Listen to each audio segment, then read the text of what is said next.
Bom dia, aqui é Betina Rocha, esse é o Morning Call do dia 19 de março da XP Investimentos.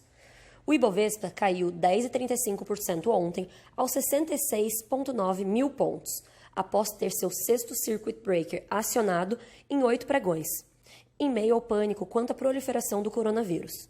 Enquanto isso, o dólar comercial avançou 2% a 5,11.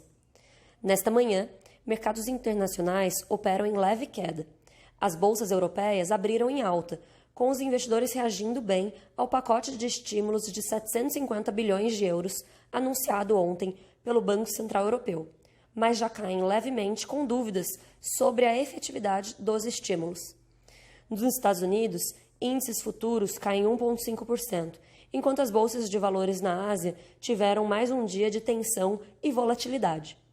Ontem à tarde, o governo brasileiro anunciou o segundo conjunto de medidas para combater os efeitos do coronavírus. Nosso entendimento inicial é de que o escopo das medidas melhorou em relação ao primeiro conjunto de medidas anunciado recentemente, mas a magnitude ainda parece aquém, considerando o tamanho da urgência na área da saúde e da desaceleração econômica em curso.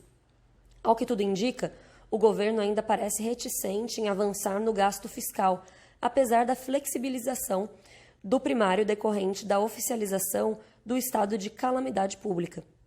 Além disso, em votação unânime, o Banco Central decidiu cortar a Selic em 0,5 ponto percentual, em linha com nossa expectativa e com a expectativa do mercado.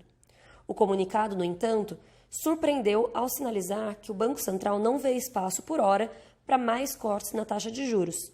Em linhas gerais, a decisão do Banco Central parece colocar mais peso em um possível estancamento das reformas e em um possível excesso de estímulo fiscal no curto prazo do que no quadro geral de desaceleração. O descontrole fiscal poderia agravar ainda mais as condições financeiras da economia. Nesse momento, revisamos nossa projeção para a Selic no final de 2020 de 2,75% para 3,25%, ou seja, ainda acreditamos que o Banco Central cortará mais 0,5 ponto percentual até a próxima reunião. Uma reunião emergencial em abril, apesar de menos provável, ainda segue no radar. Para 2021, mantemos a Selic em 4,75%. Nos próximos dias, atualizaremos nosso cenário econômico completo.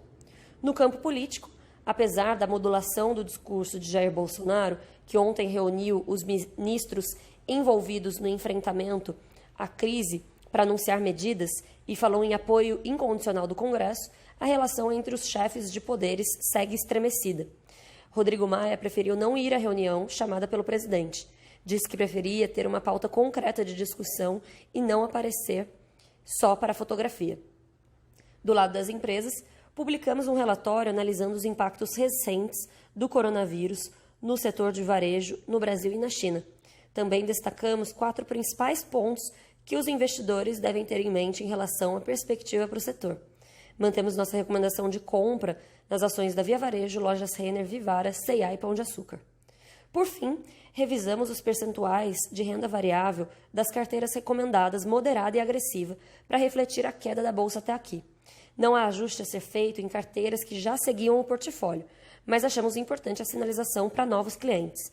Além disso, reforçamos que clientes abaixo dos percentuais-alvo podem investir em renda variável em parcelas mensais ao longo de 6 meses, gradualmente. Com isso, ficamos por aqui. Vejam todos os nossos conteúdos em conteúdos.xpi.com.br. Bom dia!